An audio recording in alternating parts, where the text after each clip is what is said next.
Okay, let's start. I hope the audio video is fine.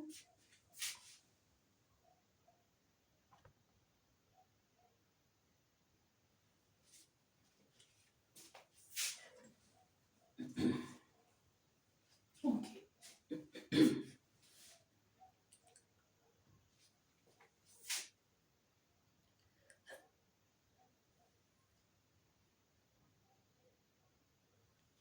Okay, so we were talking about liquefaction of gas. No? The liquefaction or liquefaction, it means the same thing. So liquefaction word है या liquefaction है, it means the same thing. So liquefaction of gas. So yesterday we were talking about what do we need for liquefaction. So in liquefaction means we are converting gas into liquid. ठीक है. So gas को अगर liquid में convert करना है, so basically in gas the forces are very weak, and in liquid state the forces are little stronger. That is why molecules इकट्ठे होते हैं liquid state में, right? तो gas state में molecules बहुत दूर हैं, they are far apart from each other. But in the liquid state they're little closer. So that means in order to convert a gas into liquid, what we have to do? Increase forces. Intermolecular forces को increase करना है. ठीक है? How is that done? That is done by increasing the pressure and decreasing the temperature of the gas. So the important conditions for converting the gas to liquid is increase pressure. By increasing pressure the molecules come closer. ठीक है? And decreasing temperature. जब हम temperature decrease करते हैं तो उससे kinetic energy molecules का decrease होता है because it is directly proportional. And when the kinetic energy decreases the randomness decreases. ठीक है. मॉलिक्यूलर मोशन कम हो जाएगा तो इंटरेक्शन मॉलिक्यूल्स में ज्यादा होगी और उसकी वजह से फोर्सेस इंक्रीज हो जाते हैं. सो इंक्रीजिंग द प्रेशर और decreasing the temperature will increase the intermolecular forces and ultimately the gas converts into the liquid state. Now there was this scientist Andrews. He studied some isotherms for carbon dioxide. Isotherms क्या होते हैं? Iso means same, therm means temperature. So he studied the liquefaction or the liquefaction of CO2. ठीक है. So these are the pressure volume curves for liquefaction of CO2. What is this curve? This is the pressure volume curve for liquefaction of CO2. There are different isotherms. Isotherm मतलब एक particular graph जो है वो एक particular temperature पे recorded है. ठीक है, studied है. A particular curve is studied at a particular temperature. Now let's see the first curve. See, this is pressure versus volume curve है ना. हम प्रेशर वर्सेस वॉल्यूम प्लॉट कर रहे हैं एक पर्टिकुलर टेम्परेचर पर. Let's study the first curve. The first curve is at temperature T4, right? The temperature here is T4. अब T4 temperature पर ये दो पॉइंट्स हमने मार्क किए A to B. तो ये जो पॉइंट्स है A B जो कर्व है दिस रिप्रेजेंट्स गैस फॉर्म. ठीक है. ये जो पॉइंट ए से लेकर पॉइंट बी तक जो हमारा कर्व है उसमें जो कंपाउंड है वो कौन सा स्टेट में है? गैस स्टेट में, right. So A to B this curve the compound is present in the gas state, right. And then at point B क्या हुआ? क्या फर्क है ए और बी पॉइंट्स में? पॉइंट ए पे वॉल्यूम ज्यादा है एंड कॉरेस्पॉन्डिंग प्रेशर इस पॉइंट के कॉरेस्पॉन्डिंग प्रेशर कैसा है? कम. ठीक है. The pressure is less. Then at point B if you compare the pressure has increase to P4. The corresponding pressure this point, this is point B, इसको हमने point B लिया और इसके कॉरेस्पॉन्डिंग प्रेशर क्या है? P4. मतलब ए के जो कॉरेस्पॉन्डिंग प्रेशर था उससे pressure has been increased, right. तो ए से बी पॉइंट आने में क्या हुआ? प्रेशर इंक्रीज हो गया. तो जब प्रेशर इंक्रीज करते हैं एक पर्टिकुलर टेम्परेचर पर तो वॉल्यूम डिक्रीज हो जाता है। सो बी का वॉल्यूम क्या हो गया, ए पॉइंट पे वॉल्यूम ज्यादा था, बी पॉइंट का corresponding volume is less. Why? Because the pressure has been increased. So A to B, it was gas, but at B the liquefaction starts. What happens at point B? The gas starts converting into liquid state because sufficient pressure has been applied. Right? So point B में liquefaction start हो गया है, लेकिन that doesn't mean कि point B में ही सारा gas liquefy हो गया है ना. It will take, धीरे धीरे वॉल्यूम डिक्रीज होगा. So initially at point B the liquefaction has started and the liquefaction will complete at point C. Right. So जब हम गैस को लिक्विड में कन्वर्ट करते हैं तो if you compare the volumes, the volume of liquid is obviously less than gas. Gas का volume कितना था अभी पॉइंट बी पे, इतना था, पहले इतना था, फिर प्रेशर इंक्रीज किया तो इतना हो गया. अभी फर्दर प्रेशर को कांस्टेंट रखते हुए जब प्रोसेस ऑफ लिक्विफिकेशन शुरू होगा, so gas will convert into liquid and the volume finally will decrease to this much. B से पॉइंट सी तक लिक्विफिकेशन प्रोसेस चल रहा है और बी और सी पॉइंट के बीच में दोनों स्टेट्स को एग्जिस्ट करते हैं.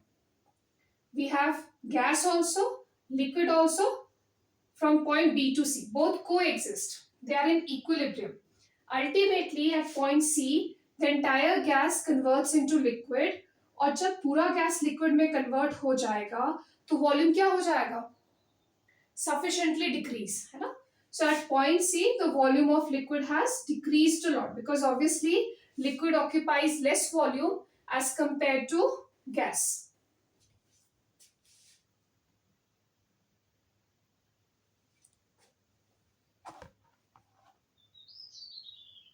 Right. Now what happens at point C? Point C पे already सारा liquid बन चुका है. C to D, this represents liquid state. So liquids क्या होते हैं, liquids में already the molecules are quite closer. Because the molecules are closer, the further increase of pressure will not affect the volume much. ठीक है. Liquids almost incompressible होते हैं, तो सिर्फ प्रेशर लगाने से उनको बहुत ज्यादा उनकी वॉल्यूम में फर्क नहीं आएगा. सो if you see the volume corresponding two point D, ये जो सी डी कर्व है यहाँ पर वॉल्यूम का बहुत ज्यादा डिफरेंस नहीं है. डी के कॉरेस्पॉन्डिंग वॉल्यूम क्या है, very close to C. So there is a very small change of volume. So when the entire gas is converted to liquid at point C, further increase of pressure has very less effect on volume. ठीक है. Reason क्या है, because liquids are almost incompressible, उनमें बहुत ज्यादा space नहीं है compress करने के लिए. So liquids are almost incompressible, so there is very little volume change from C to D.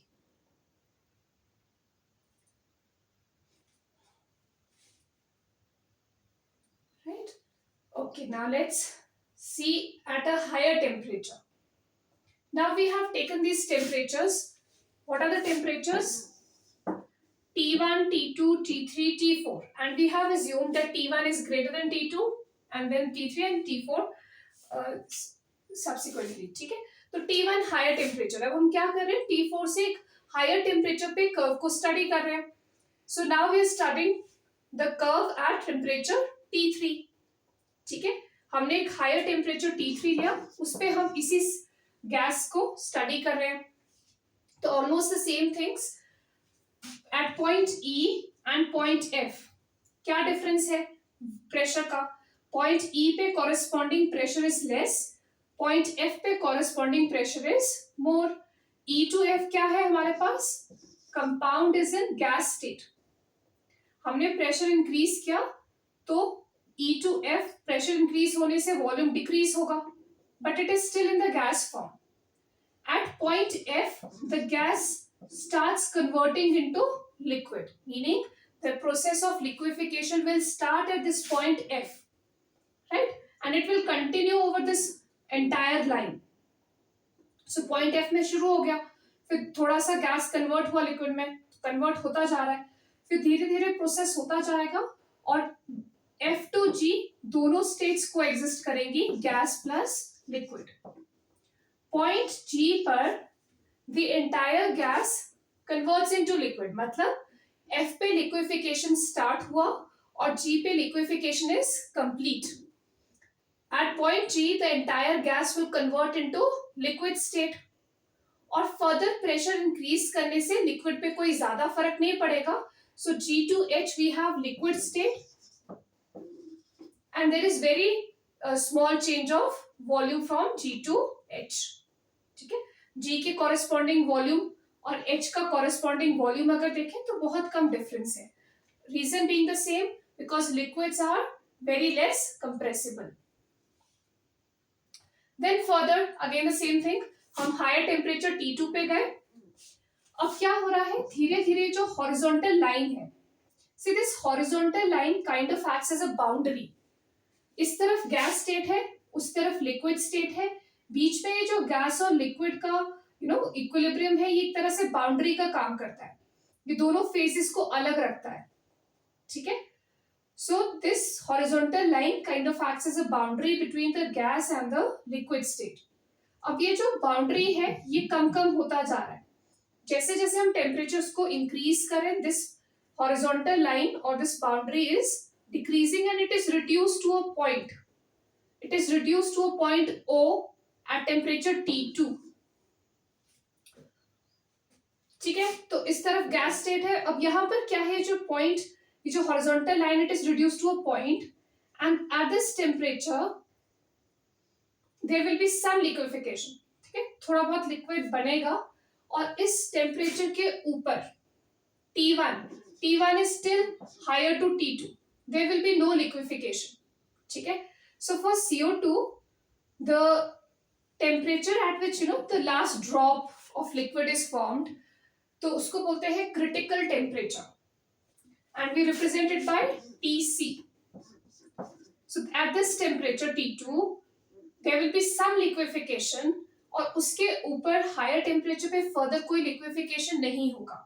ठीक है, तो ये एक तरह का लिमिटिंग टेम्परेचर है कि इस टेम्परेचर पे लिक्विफिकेशन हो रहा है थोड़ा बहुत, और इसके बिलो वाले टेम्परेचर्स पे लिक्विफिकेशन हो रहा है, लेकिन above Tc there is no liquefaction. So इस टेम्परेचर को हमने एक लिमिटिंग टेम्परेचर की तरह ले लिया है ना, कि इसके ऊपर there is no liquefaction, above this there is no liquefaction, but below this temperature there will be liquefaction provided pressures is also sufficient, right? So now we can represent it like this dome shape. इसको अगर हम connect करें points को, तो इस तरह से हमारे पास एक डोम शेप्ड स्ट्रक्चर बनता है। If you connect these points, ये जो डोम शेप स्ट्रक्चर है इसके अंदर बाउंड्री वाला हॉरिजॉन्टल लाइन है, तो इसके अंदर क्या है, ये जो हमने ऐसे कनेक्ट किया पॉइंट्स को, ये डोम शेप स्ट्रक्चर के अंदर we have both the states gas and liquid. इसके इस तरफ गैस स्टेट है, इस स्ट्रक्चर के इस तरफ लिक्विड स्टेट है, and here the liquefaction is reduced to a point, meaning there will be some liquefaction at this temperature, right? But इसके ऊपर above this temperature there is no liquefaction. So ये जो temperature है ये एक तरह का लिमिटिंग टेम्परेचर है कि इस टेम्परेचर पर और इससे बिलो टेम्परेचर्स पर लिक्विफिकेशन होगा। So this temperature is called as Tc, we call it as critical temperature. ठीक है, this temperature is called as Tc, critical temperature. इस टेम्परेचर के कॉरेस्पॉन्डिंग जो प्रेशर होता है उसको बोलते हैं Pc, क्रिटिकल प्रेशर। और क्रिटिकल टेम्परेचर और प्रेशर पे जो volume of 1 mole of gas होता है that is called as Vc, critical volume, right? Just study the graph, then I'll just continue.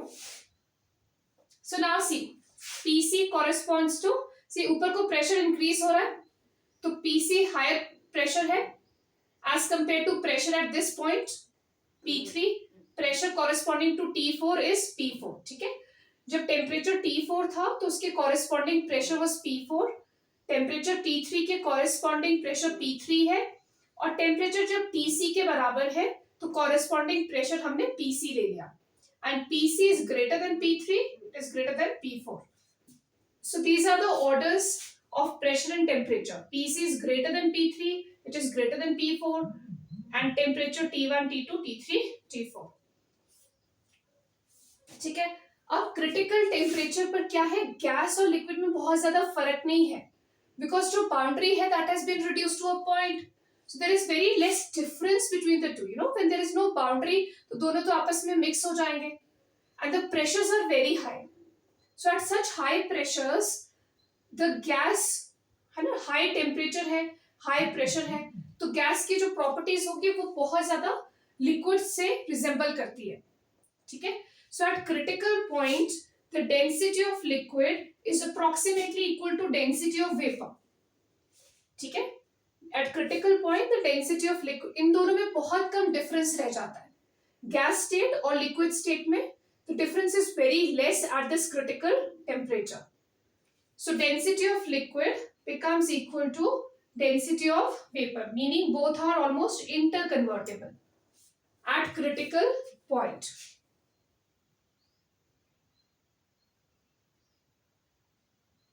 Next important point is यहां पर जब हम टेंजेंट ड्रॉ करते हैं इस पॉइंट पे, ठीक है, this point O that we are taking, if you draw tangent, the tangent is horizontal. ठीक है. अब यहाँ पर जब हम टेंजेंट ड्रॉ कैसे करते हैं, tangent draw straight line which passes through the point.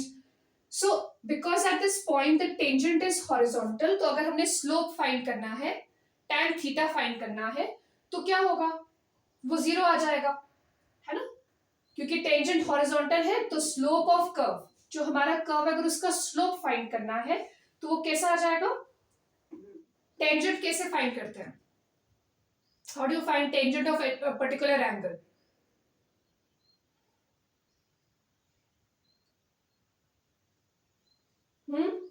What is tan theta? Tan theta gives you the slope of the curve, right? So tangent जब हमने फाइंड करना है, because वो horizontal है तो हम स्लोप नहीं फाइंड कर पाएंगे, है ना. आप लोगों ने कर्व्स पढ़े हैं, ट्राइंगल्स पढ़े हैं. सो अगर हमें कुछ भी इस तरह का फाइंड करना होता है तो हम क्या करते हैं, परपेंडिकुलर बाय बेस. ठीक है. Suppose you have a curve, तो सपोज आपके पास कोई भी ऐसा स्ट्रेट लाइन कर्व है and want to find the slope, तो हम क्या करते हैं, जो भी इसका परपेंडिकुलर होता है divide by base, that gives you tan theta. ठीक है. सो यहां पर भी इसी तरह से, लेकिन जब हमारे पास इस तरह से नहीं बनेगा कर्व, ठीक है, स्ट्रेट लाइन होगा, तो हम स्लोप नहीं फाइंड कर पाएंगे. समझ आ रही है बात. सपोज ये यहाँ पर प्रेशर होता dP और ये आपका वॉल्यूम होता dV. So tan theta would have been dP by dV, है ना. dP by dV से हम क्या फाइंड कर सकते हैं, tan theta. This is pressure, this is volume, so dP upon dV will give you tan theta provided the tangent is not horizontal. ठीक है. लेकिन इस केस में क्योंकि टेंजेंट हॉरिजॉन्टल बन रहा है तो हम स्लोप नहीं निकाल पाएंगे, तो स्लोप क्या हो जाएगा, जीरो. किस पे, at point O. At other points if you draw the tangent, जैसे ये पर्टिकुलर पॉइंट है, यहां पर जब हम टेंजेंट ड्रॉ करेंगे, इस तरह से लाइन ड्रॉ करेंगे, then we can find dP by dV. ठीक है. और पॉइंट्स पे जब हम टेंजेंट ड्रॉ करते हैं तो हम ये स्लोप फाइंड कर सकते हैं, dP by dV फाइंड कर सकते हैं, लेकिन पॉइंट O पे हम नहीं निकाल सकते. I hope you getting this slope वाला part.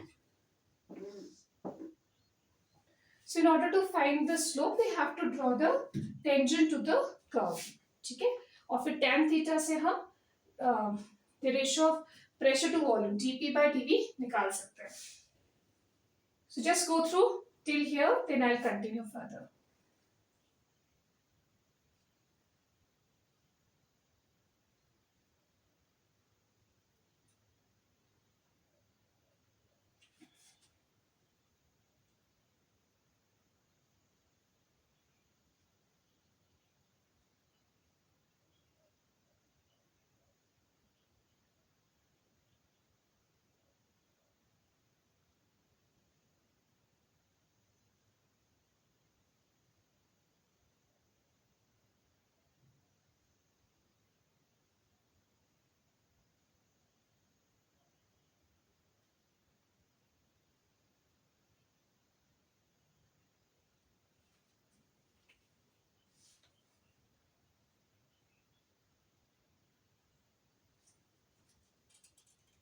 Have you all noted?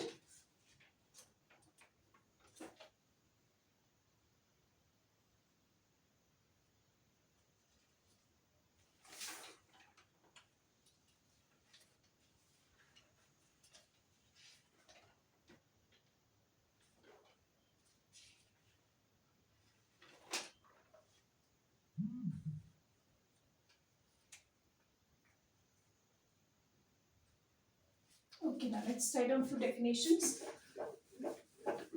So what is critical temperature? So TC और critical temperature क्या है? It is the temperature at which liquefaction starts. Temperature at which liquefaction or liquefaction means the same. Liquefaction or liquefaction starts. ठीक है, or it is defined as the temperature above which there will be no liquefaction.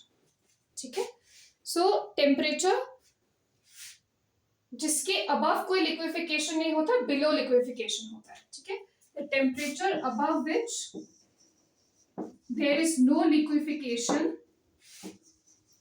there is no liquefaction, howsoever high the pressure may be applied. कितना भी high pressures लगा लें लेकिन उसके ऊपर liquefaction नहीं होगा. The temperature below which there is liquefaction, okay, above which there is no liquefaction, howsoever high temperatures may be applied. High pressure may be applied. Howsoever high pressures may be applied. Pressure कितना भी high कर लो, ठीक है, लेकिन अगर kinetic energy molecules का बहुत high है, उनकी randomness बहुत high है, they moving here and there, ठीक है, तो उनके बीच में interactions poor होंगी. So interactions will not increase. The forces of interaction will not be very high. Why? Because the temperature is very high. If the temperature is very high, there is so much randomness between the molecules. तो उनकी जो interactions होंगी वो बहुत poor होंगी. Interactions poor है तो gas will not convert into liquid. I hope this is clear. What is TC? So temperature at which the liquefaction starts. तो हाई टेम्परेचर से जैसे हमने टेम्परेचर लो करना शुरू किया तो जिस टेम्परेचर पे फर्स्ट ड्रॉप ऑफ लिक्विड बनता है, ठीक है, हमने टेम्परेचर डिक्रीज करना शुरू किया तो जहां पर आपका लिक्विफिकेशन स्टार्ट होता है that is critical temperature. above critical temperature there was no liquefaction. यहाँ पर first drop of liquid is formed. Below this there will be liquefaction. ठीक है, और high temperature जैसे T1 है, अब T1 is very high, pressure भी corresponding बहुत हाई है लेकिन T1 पे लिक्विफिकेशन नहीं हो रहा, तो सिर्फ प्रेशर से हम लिक्विफाई नहीं कर सकते गैस को. प्रेशर कितना भी इंक्रीज कर दो, अगर सफिशिएंट टेम्परेचर प्रोवाइड नहीं किया है, if it is not equal to TC or below TC there will be no liquefaction. ठीक है, so what is critical temperature? It is the temperature above which the gas cannot be liquefied even by applying the high pressures.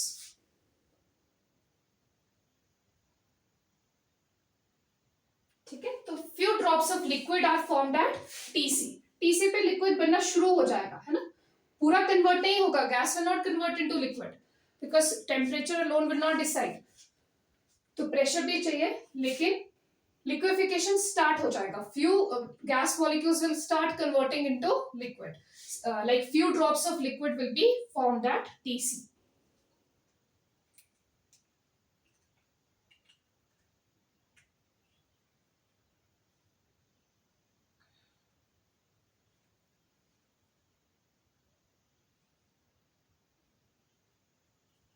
Now let's see what is critical pressure.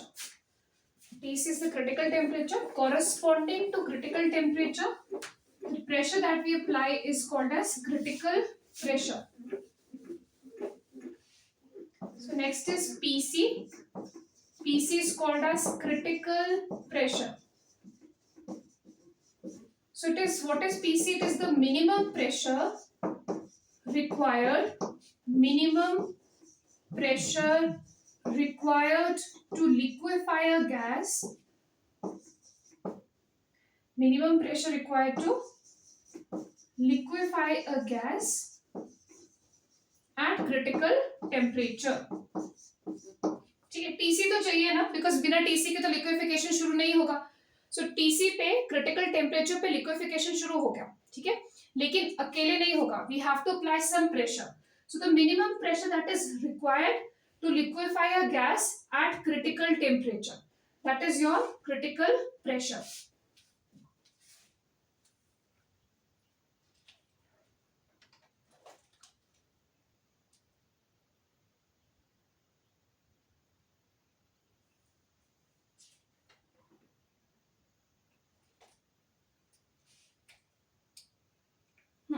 For example, suppose for a gas TC is 20 degrees Celsius and TC is 2 atmosphere.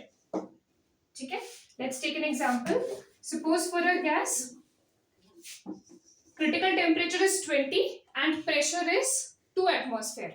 अब हमने क्या किया, temperature हमने दे दिया 25 degree Celsius and pressure is 2 atmosphere. Right? Let me write it here.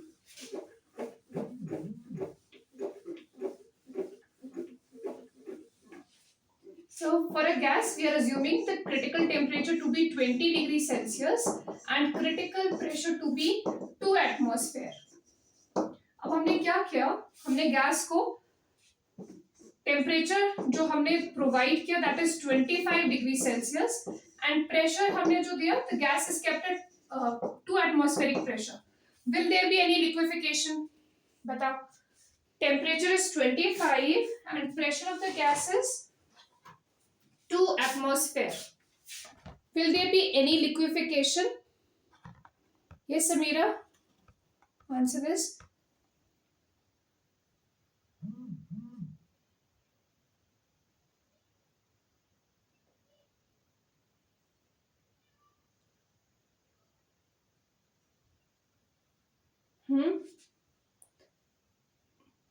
Your voice is not clear. Just repeat.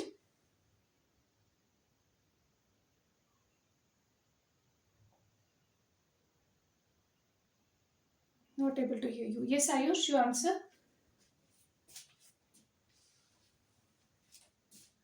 नहीं होगा. ठीक है, क्योंकि टेम्परेचर कितना है, क्रिटिकल टेम्परेचर से ऊपर है. The temperature is greater than critical temperature. और हमने क्या पढ़ा कि क्रिटिकल टेम्परेचर से हायर टेम्परेचर्स पर लिक्विफिकेशन नहीं होता है. राइट? कितना भी प्रेशर लगा लो. So when pressure is 20 atmosphere instead of 2, if it is 20 high pressure, even then there will be no liquefaction. ठीक है, there will be no liquefaction. Now suppose temperature is 20 and pressure is 1 atmosphere. ठीक है, suppose temperature is 20 and pressure that we have applied is 1 atmosphere. Now tell me, will there be any liquefaction? Temperature is equal to critical temperature.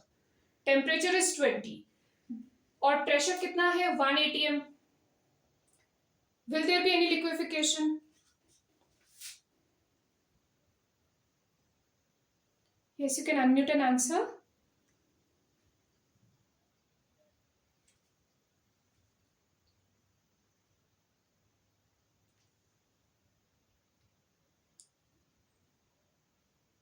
देखो क्या होगा, because critical temperature attain हो गया है तो critical temperature पे few drops of liquid will be formed, but because sufficient pressure नहीं है so the entire gas will not convert into liquid.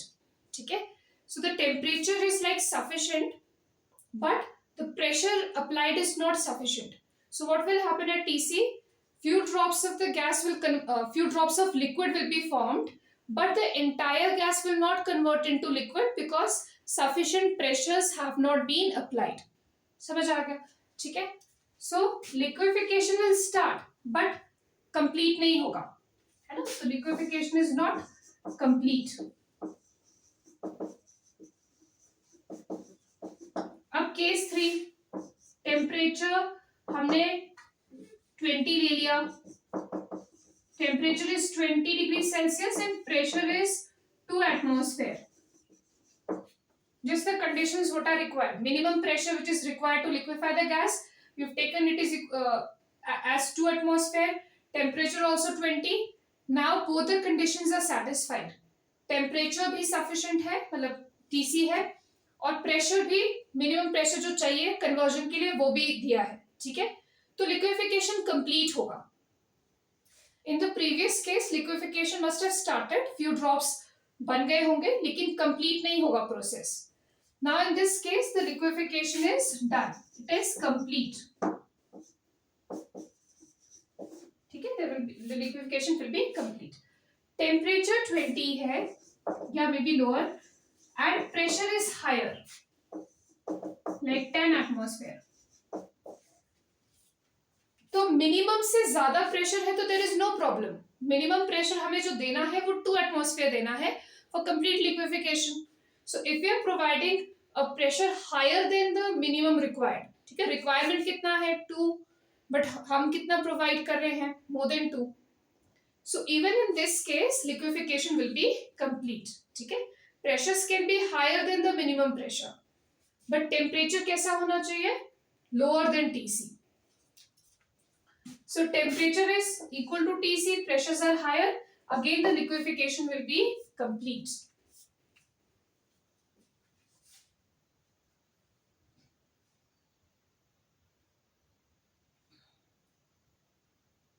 ठीक है.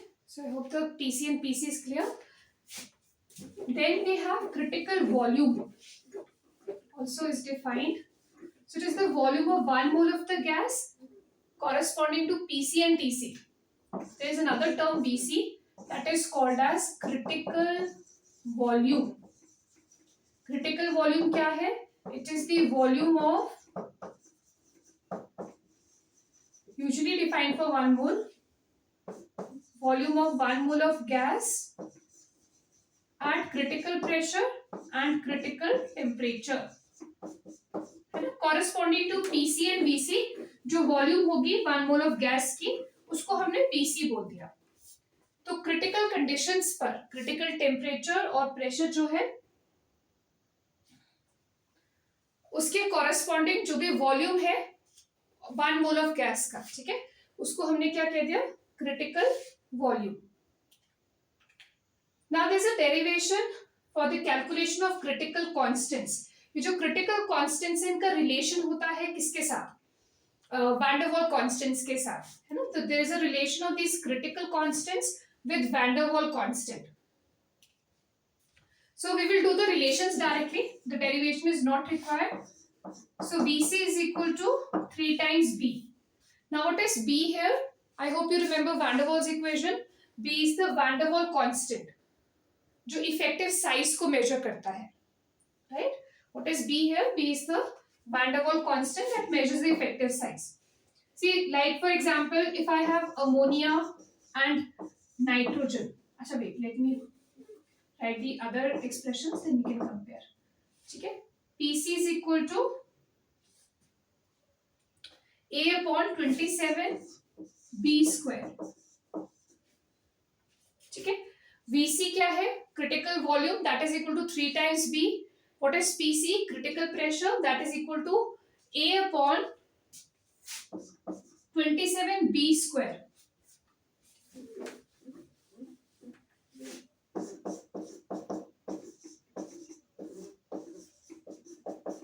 ठीक है, तो PC क्या है, it depends upon intermolecular force के लिए जो कांस्टेंट हम लेते हैं वैन डर वाल कांस्टेंट A एंड B दोनों के ऊपर डिपेंड करता है. It is equal to A upon 27 B square.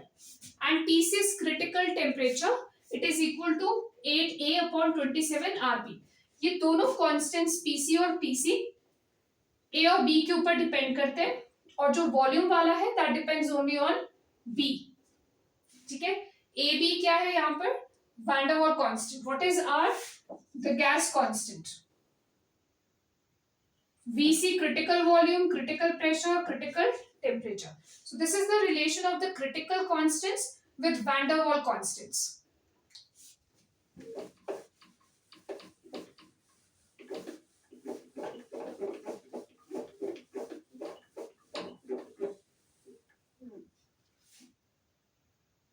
ठीक है, अब जैसे हमने ए बी का रिलेशन किया हुआ है, हमें पता है जैसे suppose if I give you nitrogen and ammonia and I ask you किसका ए वैल्यू ज्यादा है और किसका बी वैल्यू ज्यादा है. For ammonia and nitrogen which has a higher value of A and which has a higher value of B. So A के लिए हमें क्या देखना होता है, intermolecular forces. The one having high intermolecular forces will have a high value of A. And for B, we have to see the effective size. The one having higher, more size, the one which occupies more volume has a higher value of B. Okay? So now tell me which has a higher value of A. Ammonia or nitrogen?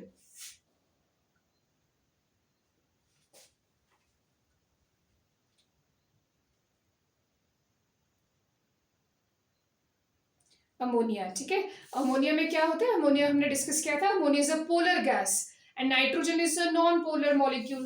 So a polar molecule has stronger intermolecular forces as compare to non polar. So ammonia में ज्यादा stronger intermolecular forces हैं क्योंकि इसमें ये polar molecule है, ये non polar है, ज्यादा स्ट्रॉन्गर फोर्सेस है, तो अमोनिया का ए वैल्यू हायर होगा as compare to nitrogen. So the A value is more for ammonia as compared to nitrogen because of stronger forces. ठीक है, what about B? B क्या बताता है, इफेक्टिव साइज, या आप इसको रिलेट कर सकते हो effective volume of gas molecules. Effective size और effective volume. So which will occupy more volume, ammonia और nitrogen? If you take the same amount, if the number of moles of both the gases are same, which will occupy more space? है ना, effective size. So it stands for effective size of the gas molecules which will occupy more space और more volume.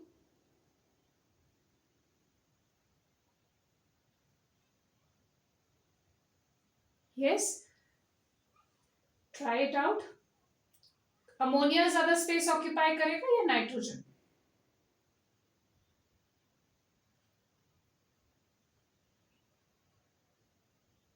क्या reason होगा, why ammonia?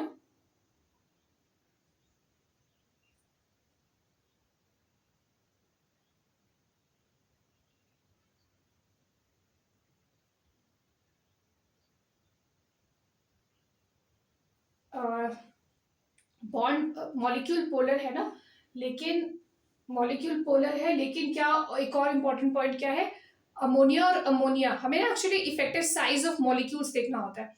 तो क्या है, वहां पर मॉलिक्यूल्स क्लोजर होंगे अमोनिया में बिकॉज स्ट्रॉन्गर फोर्सेस है, तो मॉलिक्यूल्स क्लोजर होंगे, so they will occupy less volume. Right, polarity है, पोलैरिटी इसमें है इसमें नहीं है, लेकिन उस पोलैरिटी की वजह से मॉलिक्यूल्स क्या होंगे, क्लोजर. ठीक है, so they will be present in lesser volume, whereas nitrogen has weak van der Waals forces. तो वहां पर जो molecules होंगे वो ज्यादा spread out होंगे, right? Because of weak forces the molecule will be far off. तो अगर हम effective, जब भी हम excluded volume निकालते हैं तो 2 molecules के लिए निकालते हैं, फिर उसको per molecule करते हैं. तो यहाँ पर जो effective या excluded volume आएगा 2 molecules का, वो क्या होगा, ज्यादा होगा, because molecules दूर दूर हैं. So effective size will be more for nitrogen. So इसको थोड़ा forces से relate करना है. Ammonia is polar, in that sense it is okay, it is polar. ठीक है, लेकिन उससे क्या होगा, 2 molecules के बीच में जो distance है वो close होगा, because 2 molecules have stronger forces, so molecules will be like more together. Nitrogen में वो दूर होंगे. ठीक है, तो effective size of molecules will be more in case of nitrogen. ज्यादा space में वो present होंगे as compared to ammonia. Ammonia में they will occupy less space. So effective size हमें देखना है, हमें ऐसे नहीं देखना है कि ये नाइट्रोजन और 3 हाइड्रोजन से बना है, यहाँ 4 एटम्स है तो ये बड़ा होगा. ठीक है, हमें उस रिस्पेक्ट में नहीं देखना, हमें ओवरऑल देखना है कि इफेक्टिव साइज या ओवरऑल जो स्पेस ऑक्यूपाइड बाय मॉलिक्यूल्स है वो कहां पर ज्यादा है. ठीक है, so for nitrogen because it has weaker forces, so the effective volume occupied will be more for nitrogen. Right, अब इसमें क्वेश्चन क्या आता है, which will have a higher value of TC. They will give you A and B values and they'll ask you which has a higher value of TC, or they'll ask you which has a higher value of PC. अब TC कब higher होगा, जब A by B see A by B का जो ratio है TC is directly proportional to A by B. So when the ratio of A by B is high, TC will also be high. है ना? तो मैं थोड़ा सा formula से रिलेट करना है. क्वेश्चन में आपको ए बी का वैल्यू दिया होता है गैसेस के लिए and they ask you which has a higher value of TC. तो क्या करना है, ए बाय बी का रेशियो निकालना है, राइट. ए बाय बी का रेशियो जिसके लिए ज्यादा होगा उसका TC will be more because TC is directly proportional to A by B. समझ आ रहा है? There was a question on this.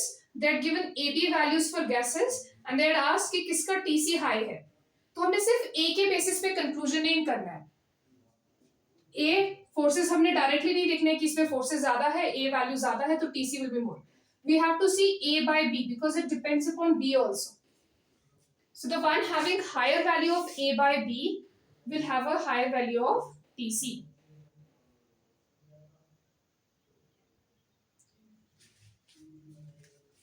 ठीक है, तो ये रिलेशन थोड़ा सा याद रखना है और ध्यान रखना है जो ए बी होता है that is different for each gas, है ना. तो constant A and B are different for gases. अगर किसी क्वेश्चन में बी सेम दिया, आपको दिया है कि बी इज ऑलमोस्ट सेम, अगर बी कांस्टेंट है या बी सेम दिया है, दे अज्यूम्ड कि गैसेस के लिए बी सेम है, तब हम टीसी को ए से रिलेट कर सकते हैं. So if B is constant, from here we can see, from this relation we can see that if B is constant, अगर B constant है, size of molecules almost same है, तब TC is directly proportional to A. So if they have given no information about B, so we assume the B to be constant and then TC is directly proportional to A. मतलब जिस gas में intermolecular forces ज्यादा होंगे उसका TC value ज्यादा होगा. So generally they will give you the value of B, अगर क्योंकि B जो होता है ना वो for a range of pressure and temperature बहुत ज्यादा वेरी नहीं करता है.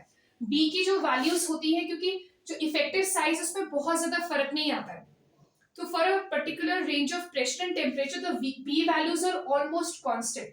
B बहुत ज्यादा वेरिएशन नहीं शो करता, ठीक है. लेकिन A में ज्यादा वेरिएशन देखने को मिलती है A की वैल्यूज में.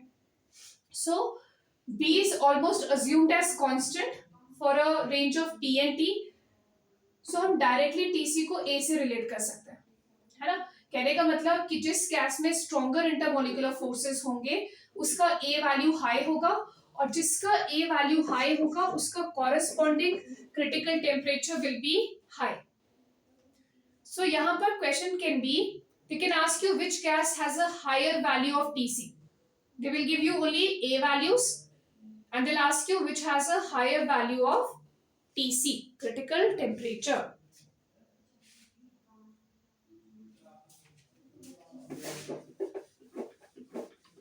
Which has a higher value of TC. See, I'll just explain it to you. I'm just assuming there are two gases A and B, ठीक है, और A में A का intermolecular forces are stronger than B. A का जो A value है, van der Waals constant is greater for A as compare to B, ठीक है. व्हिच मींस कि A में जो फोर्सेस हैं वो कैसे हैं, स्ट्रॉन्गर हैं. A वैल्यू ज्यादा होने का मतलब क्या है, intermolecular forces are stronger. B के केस में वो फोर्सेस थोड़े से वीक है.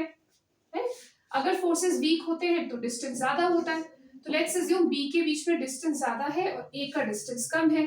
यहाँ पर इंटरमोलिकुलर फोर्सेस A में पहले से ही कैसे हैं, इंटरमोलिकुलर फोर्सेस आर स्ट्रॉन्गर. अच्छा let's do it like this, ठीक है. So the gas A has stronger intermolecular forces and B has weaker intermolecular forces. हमें क्या करना है, हमें फोर्सेस को स्ट्रॉन्गर करना है because we want to convert the gases into the liquid state. Naturally जिसमें फोर्सेस पहले से ही थोड़े स्ट्रॉन्गर होंगे वहां पर हमें कम काम करना पड़ेगा. हम प्रेशर इंक्रीज करेंगे और टेम्परेचर डिक्रीज करेंगे तो क्या हो जाएंगे, forces will become more stronger, ठीक है. तो यहाँ पर इफेक्ट जल्दी देखने को मिलेगा as compare to in this case जहां फोर्सेस बहुत वीकर है. सो अगर हम थोड़ा सा प्रेशर इंक्रीज करते हैं और टेम्परेचर डिक्रीज करते हैं तो this gas will easily convert into liquid because forces और स्ट्रांग हो गए और वो लिक्विड स्टेट अटेन कर लेगा। लेकिन यहाँ पर थोड़ा सा प्रेशर इंक्रीज करने से थोड़े ही मॉलिक्यूल्स क्लोज आएंगे, अभी भी वो लिक्विड स्टेट में कन्वर्ट नहीं होगा। We'll have to increase pressures further and decrease temperature further, then only this will convert into liquid.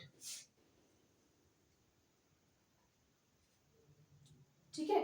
So what I'm trying to say is the one having higher value of A or higher intermolecular forces can be easily liquefied. जिस gas में A का value ज्यादा है, जिस gas में ए value ज्यादा है, उसके इंटरमोलिकुलर फोर्सेस ज्यादा है और उसको लिक्विफाई करना आसान है। जिस गैस का ए वैल्यू कम है, जिसमें फोर्सेस वीकर है, तो उसमें बहुत हाई प्रेशर और बहुत टेम्परेचर डिक्रीज करके लिक्विफिकेशन इज पॉसिबल।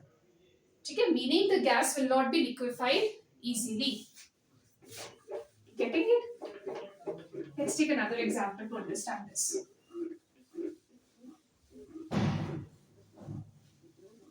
देखो हमारे पास ना, let's take two gases, suppose CO2 and hydrogen.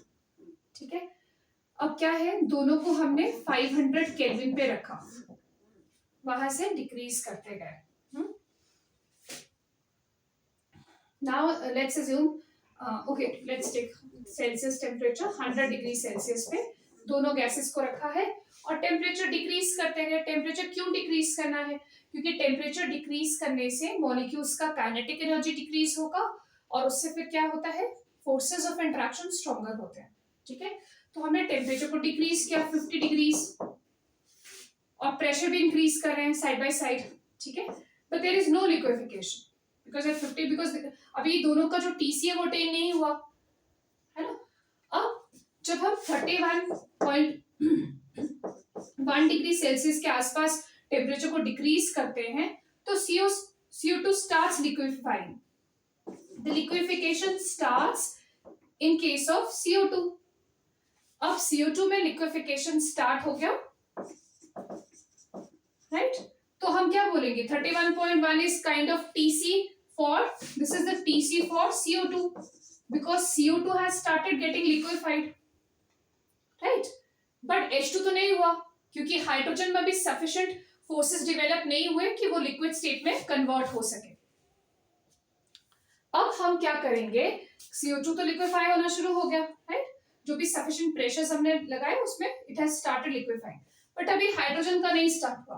फिर हम क्या करेंगे, और टेम्परेचर को डिक्रीज करेंगे। We go to negative side because hydrogen का जो लिक्विफिकेशन है वो माइनस में होता है, नेगेटिव टेम्परेचर्स में होता है। सो हम नेगेटिव में चलेंगे, लेसर देन 0। अब लेस देन 0 डिग्री सेल्सियस पे जब हम जाते हैं, CO2 हैज ऑलरेडी स्टार्टेड लिक्विफाइंग। ठीक है, तो 31 के नीचे जो भी टेम्परेचर होगा वो लिक्विफाई होता जाएगा, बट हाइड्रोजन अभी स्टार्ट नहीं हुआ। सो लेस देन 0 टेम्परेचर्स पे हाइड्रोजन विल शो लिक्विफिकेशन। ठीक है, तो उसका क्रिटिकल टेम्परेचर कौन सा होगा? हाइड्रोजन का क्रिटिकल टेम्परेचर वो होगा जहां उसका लिक्विफिकेशन स्टार्ट हुआ, that means lesser than 0 temperature, negative temperatures पे उसका क्रिटिकल टेम्परेचर होगा। Now out of the two gases, which has a higher value of TC? Which gas has a higher value of TC? CO2, right? CO2 has a higher value of TC. TC for CO2 is greater than hydrogen. अब इसको forces से relate करो। CO2 का size molecule का बड़ा है तो उसमें फोर्सेस ऑफ इंटरेक्शन जो है वो पहले से ही कैसा है, स्ट्रॉन्गर। अब क्योंकि CO2 में फोर्सेस पहले से ही थोड़े स्ट्रॉन्गर है, मतलब इसका A वैल्यू हायर है, इसका A वैल्यू हायर है, फोर्सेस स्ट्रॉन्गर है, तो हमने क्या किया, थोड़ा सा टेम्परेचर डिक्रीज किया और लिक्विफिकेशन स्टार्ट हो गया। ठीक है, लेकिन हाइड्रोजन में क्योंकि forces were very weak because of the small size of molecules, the van der Waals forces are very very weak. So in order to increase those forces, अगर हम टेम्परेचर 30 पे लेके जाते हैं तो कोई फर्क नहीं पड़ रहा, मतलब लिक्विफिकेशन शुरू नहीं हो रहा। सो हमें और टेम्परेचर्स डिक्रीज करने की जरूरत है और हाई प्रेशर्स इंक्रीज करने की जरूरत है, तब जाकर इसका लिक्विफिकेशन होगा। तो इसका लिक्विफिकेशन बहुत लो टेम्परेचर्स पे जाके होगा, नेगेटिव में। ठीक है, तो उसका टीसी भी लो होगा। तो दैट मीन्स कि जिस गैस में फोर्सेस स्ट्रॉन्गर है उसका टीसी कैसा होगा, हायर। ठीक है, so that is why TC is directly proportional to A. जिस गैस में फोर्सेस ऑफ इंट्रैक्शन स्ट्रॉन्गर होंगे वो जल्दी लिक्विफाई हो जाएगा, हायर टेम्परेचर पे लिक्विफाई हो जाएगा, वहां पर हमें टेम्परेचर्स बहुत डिक्रीज करने की जरूरत नहीं है। सो TC is directly proportional to A. The gas having higher forces has a higher value of TC, meaning वो higher temperature पे liquefy हो जाएगा। Do you get this? है ना? So remember कि जिसका A वैल्यू ज्यादा होता है वो आसानी से लिक्विफाई भी होता है और उसका क्रिटिकल टेम्परेचर भी ज्यादा होता है ना? जैसे भी हम अमोनिया और नाइट्रोजन या हाइड्रोजन को CO2 और हाइड्रोजन को कंपेयर करें, CO2 में स्ट्रॉन्गर फोर्सेस है तो उसका TC हायर है, हाइड्रोजन में वीकर फोर्सेस है तो उसका TC लोअर है। सो CO2 is easily liquefied and hydrogen will not be easily liquefied.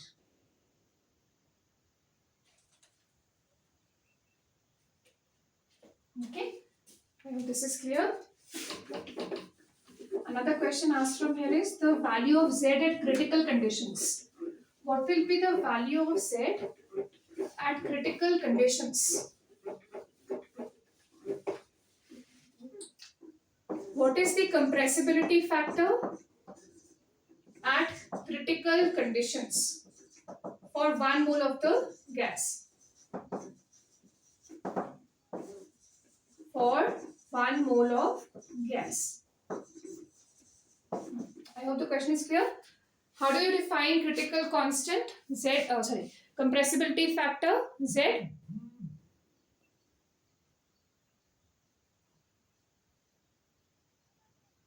How do you define the compressibility factor Z? Z is equal to PD upon nRT. तो हमें क्या पूछा है, हमें बोला कि कंप्रेसिबिलिटी फैक्टर निकालना है क्रिटिकल कंडीशंस पे, मतलब pressure should be critical pressure, volume should be Vc for a particular gas. ठीक है, कोई भी गैस है उसकी जो भी क्रिटिकल कांस्टेंट्स है उसके कॉरेस्पॉन्डिंग Z निकालना है। n का वैल्यू हमें दिया है 1 मोल, तो हमें क्या करना है, in terms of van der Waals constant हम इसको फाइंड करेंगे। ठीक है, Pc का वैल्यू हमें पता है A/27b²। So just substitute PC in terms of AB. तो एक पर्टिकुलर गैस के लिए AB का जो वैल्यू होता है वो कांस्टेंट होता है। For a particular gas the AB values are different. ठीक है, तो उस पर्टिकुलर गैस के लिए जो भी AB वैल्यू होगा वो हम PC की टर्म्स में हमने पुट कर लिया। PC is equal to A/27b², VC is equal to 3b। ठीक है, and then N is 1 and TC is equal to 8A/27 RB। Right, अब इसको सॉल्व करो।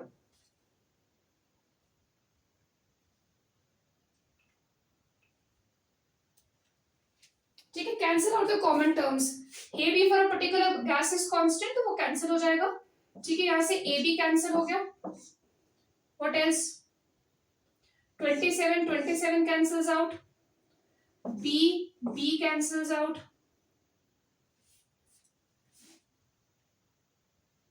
what are we left with?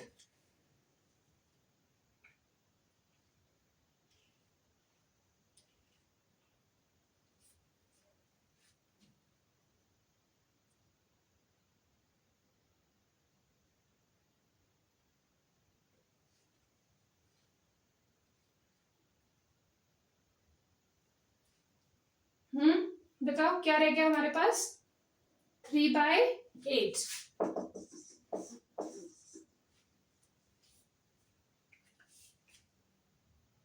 ठीक है, तो एक बार सॉल्व करना है इसको, just solve it out and see what is left.